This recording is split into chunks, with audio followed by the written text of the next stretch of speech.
We're going to be looking at a research paper from it, and this is wild, predicted with almost spooky accuracy how information technology would completely reshape what it means to be a manager. It's a fascinating look back that honestly feels more on point today than ever before. So let me start by asking you a question, the same one this paper kind of forces us to think about. Is your boss a manager in that old school sense, or have they basically become an IT manager? And I'm not just talking about using a laptop. I mean the entire DNA of their job. I mean, look at this. The difference is just night and day. Back in the 80s, management was physical. It was all about direct supervision, walking the floor. It was endless face-to-face meetings and manually figuring out who gets what. Fast forward to today, and it's about wrangling virtual teams scattered across the globe, managing these complex digital networks, and making calls based on data pouring in from a dozen different systems. The job has been totally and completely reinvented. So, to really get our heads around a shift this huge, we need a solid framework. And for that, we can lean on the 4 classic core functions of management. This is a concept that's been the bedrock of business school since, the Industrial Revolution.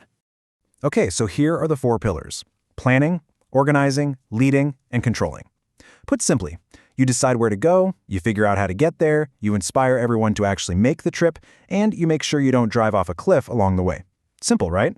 Timeless, and, as we're about to see, totally blown apart by technology. All right, now we get to the heart of it. We're going to walk through each of those 4 functions, one by one, and see exactly how the IT revolution just ripped up the old playbook and wrote a brand new one from scratch. First up, planning. Before all this modern IT, planning was, it was a long, slow slog. It was based on gut feelings, experience, intuition, and a whole mountain of paperwork.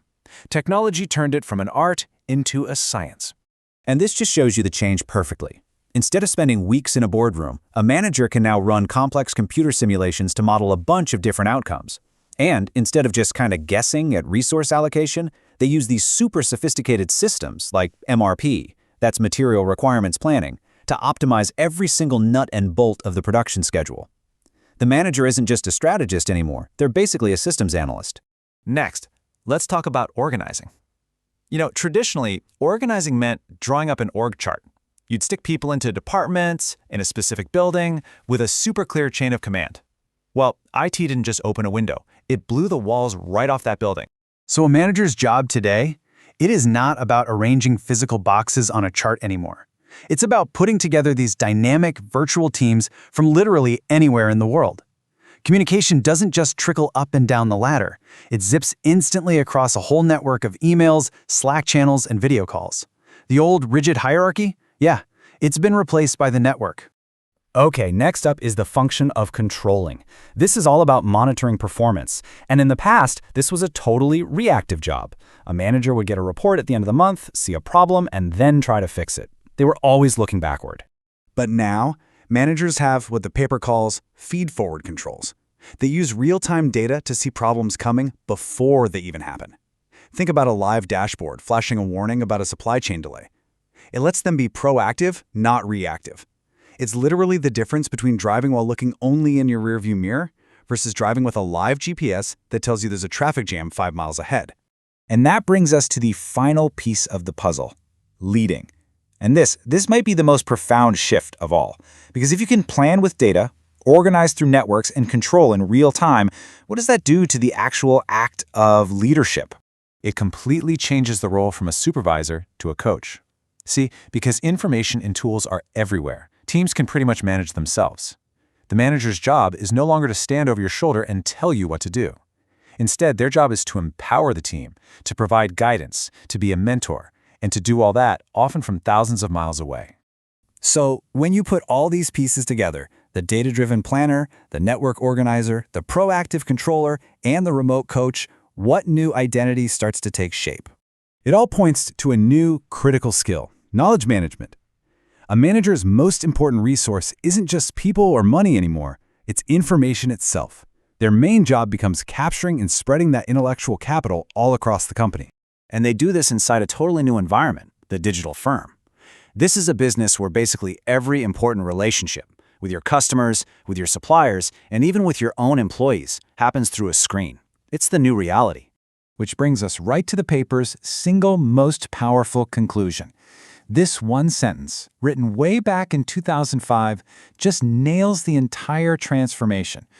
When you boil it all down, the modern manager is, in fact, a virtual and global IT manager.